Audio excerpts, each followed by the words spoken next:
Hey, Josh. I wanted to let you know I went shopping today. It isn't a big deal, right? Shopping?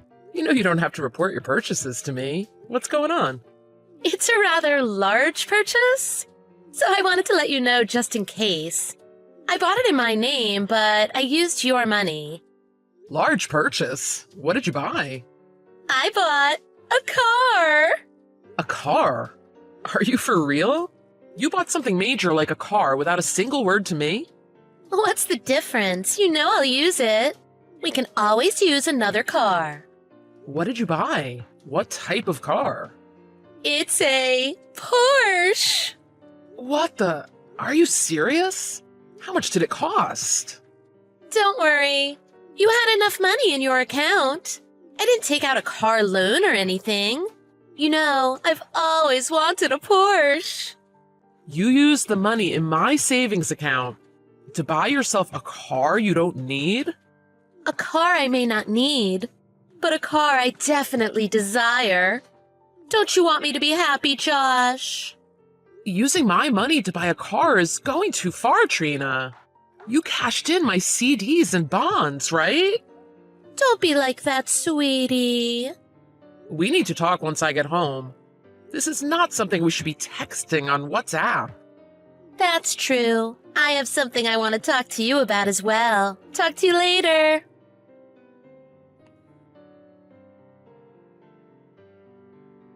Have you finished work, Josh?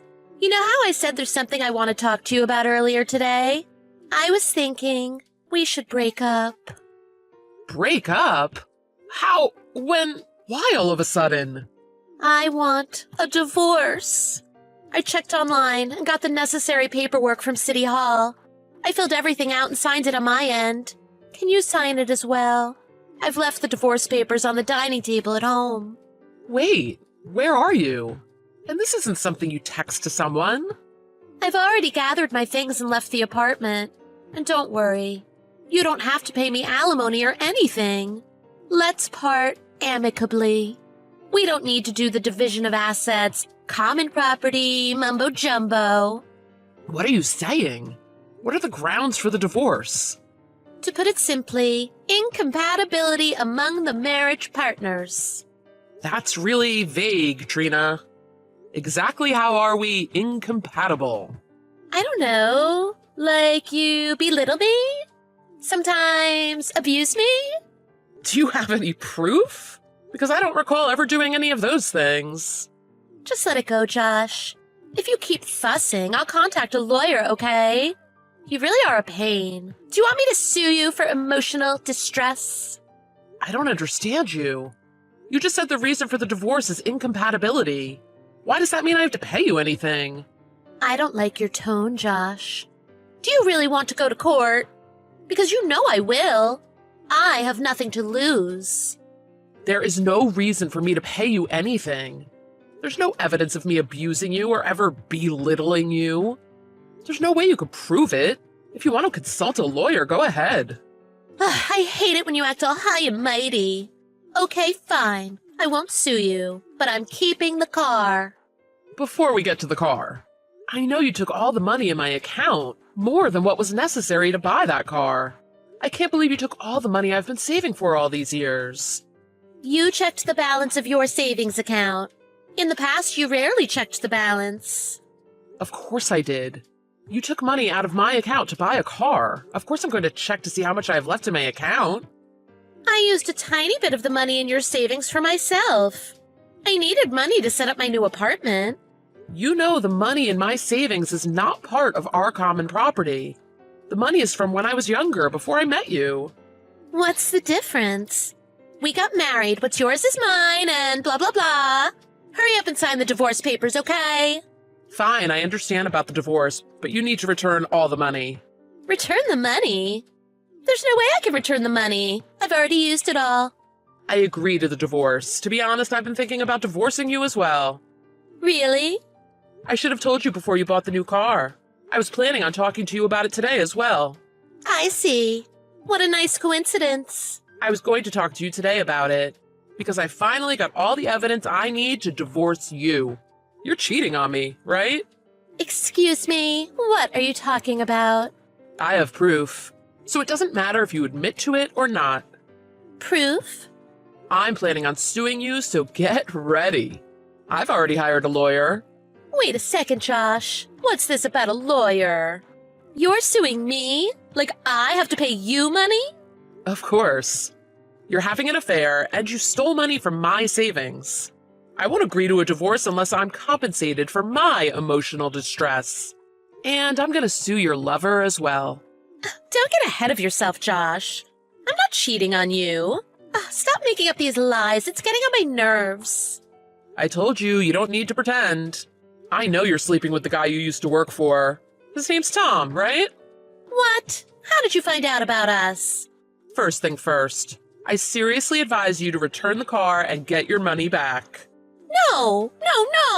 It's my car. I bought the car and it's registered in my name.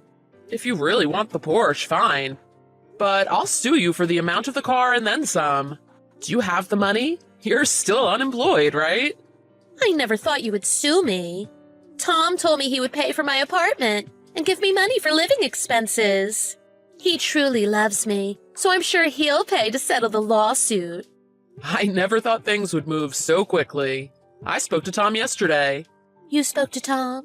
He begged not to tell his wife he was having an affair. He said he would break up with you and pay me for the damages he caused me. He said he would do anything if I kept the affair a secret from his wife and his work.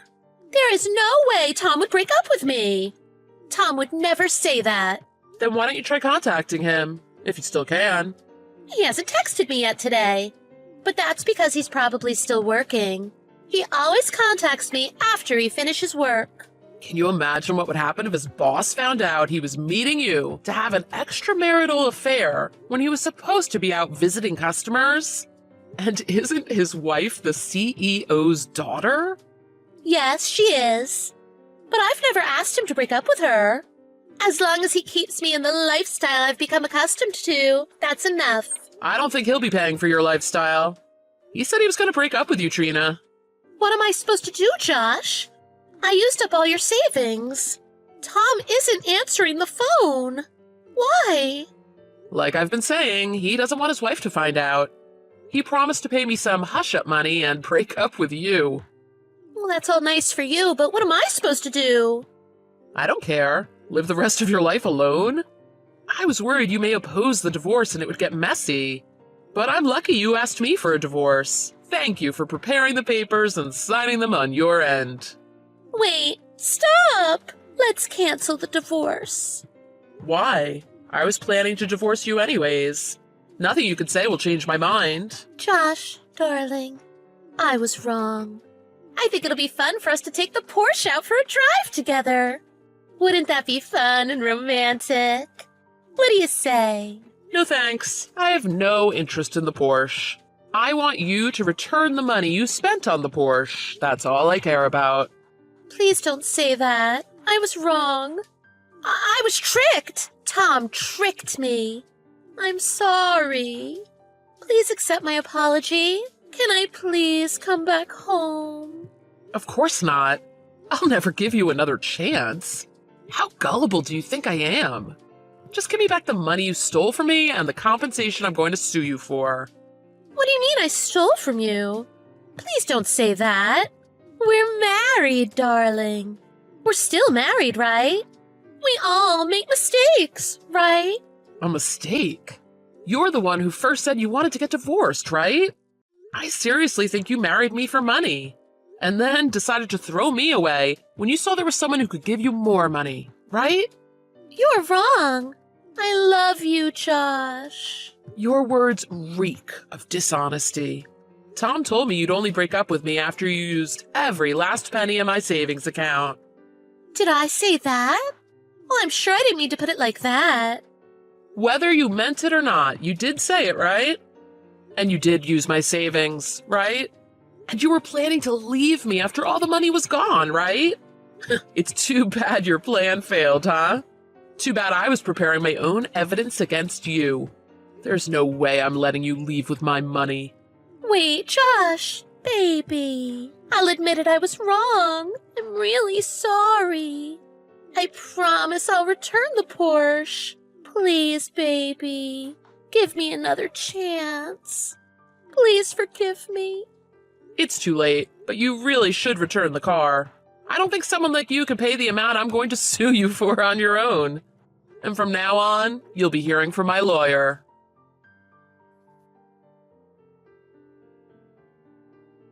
Josh kept his promise to Tom and didn't tell his work nor his wife about his affair with Trina. But once Trina realized she had no one to turn to, she became unhinged and showed up at Tom's office. It caused a lot of stir, scandal, and gossip.